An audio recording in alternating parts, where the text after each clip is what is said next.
Hello friends, welcome to Malini's dhaba. இந்த வீடியோவில் paneer masala restaurant ஸ்டைலில் எப்படி ஜூஸியாக ரொம்ப டேஸ்ட்டாக செய்கிறது தான் பார்க்க போகிறோம். இதை ரோட்டி, நான், chapati, jeera rice, fried rice எல்லாத்துக்கும் சாப்பிட ரொம்ப அருமையாக இருக்கும். இதுக்கு நான் கடாய் எடுத்து 3 டீஸ்பூன் எண்ணெய் சேர்த்துருக்கேன். 1/2 கிலோ பன்னீரை வாங்கி நல்லா சின்ன சின்ன துண்டுகளாக வெட்டி வச்சுருக்கேன். பன்னீர் ரொம்ப சாஃப்டாக இருக்கணும்னா நீங்கள் பன்னீரை வெட்டின உடனே நல்லா சுடு தண்ணியில் ஒரு 2-3 நிமிஷம் நல்லா கொதிக்க வச்சுட்டு அதுக்கு பிறகு எடுத்து புழிஞ்சு வச்சுக்கணும். அப்போ தான் இந்த அளவுக்கு ரொம்ப சாஃப்டாக இருக்கும். இப்போ இதில் 1/4 டீஸ்பூன் மஞ்சத்தூள், 1/4 டீஸ்பூன் உப்பு, 1/2 டீஸ்பூன் என்கிட்ட காஷ்மீரி மிளகாய் தூள் இல்லை, அதனால் காஷ்மீரி சில்லியை நல்லா ஊற வச்சு நல்லா பேஸ்ட் அரைச்சி வச்சுருந்தேன். அதை 1/2 டீஸ்பூன் சேர்த்துக்கிறேன். இதையும் சேர்த்துட்டு நல்லா வதக்கி விட்டுருங்க. ஒரு 2 நிமிஷம் நல்லா கைவிடாமல் வதக்கி விட்டுருங்க, இல்லைன்னா அடி பிடிச்சிக்கும். ரொம்ப கருகாமல் பார்த்துக்கோங்க, அப்போ தான் ரொம்ப ஜூஸியாக இருக்கும். ஒரே மாதிரி வதக்கி விட்டுருங்க எல்லா பக்கமும். இந்த மாதிரி செய்யும்போது மசாலாலாம் நல்லா பன்னீரில் இறங்கி ரொம்ப டேஸ்ட்டாக இருக்கும். பாருங்கள், ரொம்ப சாஃப்டாக இருக்குது. இப்போ இறக்கி வச்சுட்டு அதே கடாயில் 3 டேபிள் ஸ்பூன் எண்ணெய் சேர்த்துக்கலாம். அதோட 1 டேபிள் ஸ்பூன் நெய்யும் சேர்த்து மசாலா பொருட்கள்லாம் பிறகு சேர்த்துக்கலாம். நெய்யை ஸ்கிப் பண்ணாமல் சேர்த்துக்கோங்க, அப்போ தான் ரெஸ்டாரண்ட் ஸ்டைலில் கிடைக்கிற மாதிரி ரொம்ப டேஸ்ட்டாக இருக்கும். இதில் 2 துண்டு பட்டை, 2 கிராம்பு, 2 ஏலக்காய், 1 டீஸ்பூன் சீரகம், 1 பிரிஞ்சி இலை எல்லாத்தையும் நம்ம சேர்த்துக்கலாம்.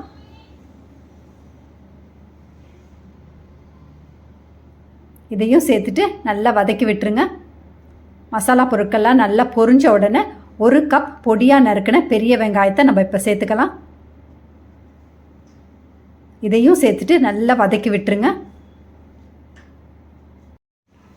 வெங்காயம் நல்லா வதங்கணும், அப்போ தான் டேஸ்ட் ரொம்ப நல்லாயிருக்கும். இதில் 1 டேபிள் ஸ்பூன் இஞ்சி வெள்ளை பூண்டு பேஸ்ட் இதையும் போட்டு ஒரு 5லேருந்து ஒரு 7 நிமிஷம் ஸ்லோ ஃப்ளேமில் வச்சு நல்லா வதக்கி விட்டுருங்க.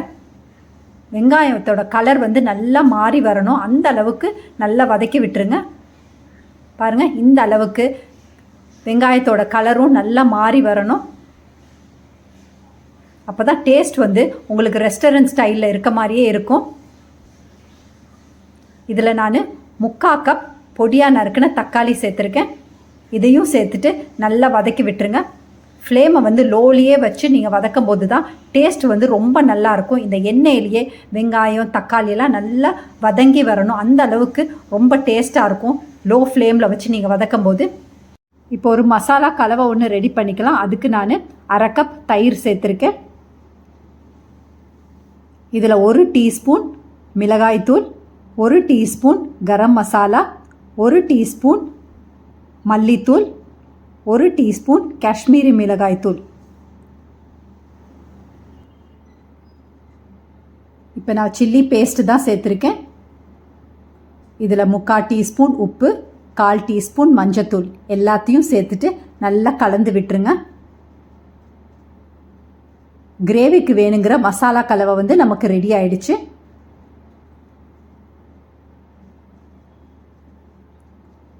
இப்போ நம்ம வெங்காயம் தக்காளி எந்த அளவுக்கு வதங்கி இருக்குன்னு பார்த்துக்கலாம். பாருங்கள், வெங்காயம் தக்காளி நல்லா வதங்கி இருக்கு. நம்ம ஊற்றின எண்ணெய் நெய்யெல்லாம் நல்லா பிரிஞ்சு வந்திருக்கு, அந்த அளவுக்கு நல்லா வதங்கி வந்திருக்கு. நம்ம ரெடி பண்ணி வச்சுருந்த தயிர் கலவையை இப்போ சேர்த்துக்கலாம். இதையும் சேர்த்துட்டு நல்லா கலந்து விட்டுருங்க. ஃப்ளேமை லோலியே வச்சுக்கோங்க. இதை நல்லா கலந்து விட்டுருங்க. லோ ஃப்ளேமில் வச்சு ஒரு 4-5 நிமிஷம் நல்லா இதே மாதிரி கைவிடாமல் கலந்து விட்டுருங்க. இப்போ பாருங்கள், மறுபடியும் நல்லா எண்ணெயெல்லாம் நல்லா பிரிஞ்சு வந்திருக்கு.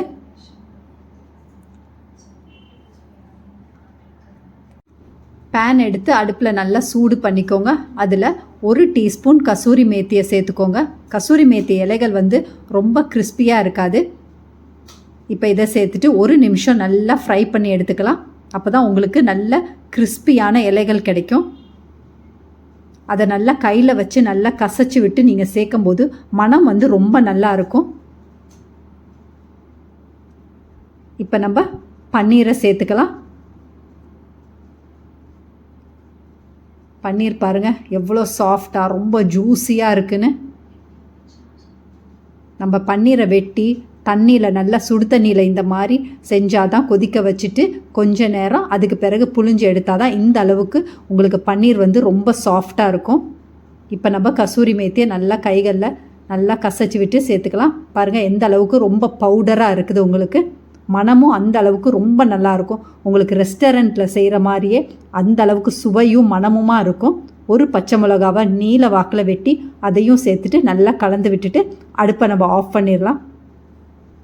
அருமையான restaurant style paneer masala ready ஆயிடுச்சு. இந்த ரெசிப்பியை நீங்களும் ட்ரை பண்ணிவிட்டு எப்படி இருக்குன்னு மறக்காமல் கமெண்ட் பண்ணுங்கள். இந்த ரெசிப்பியை உங்கள் ஃபேமிலி ஃப்ரெண்ட்ஸோடு ஷேர் பண்ணுங்கள். இது வரைக்கும் நம்ம சேனலை சப்ஸ்கிரைப் பண்ணாமல் இருந்தால் மறக்காமல் சப்ஸ்கிரைப் பண்ணி வச்சுக்கோங்க. இந்த ரெசிப்பியை நான் சொன்ன அளவுகளோட அதே மாதிரி செஞ்சிங்கன்னா நீங்களே ஆச்சரியப்படுற அளவுக்கு ரொம்ப ஜூஸியான ரொம்ப டேஸ்டான restaurant style paneer masala ready ஆகிடும். பாருங்கள் எந்த அளவுக்கு ரொம்ப சாஃப்டாக இருக்குன்னு.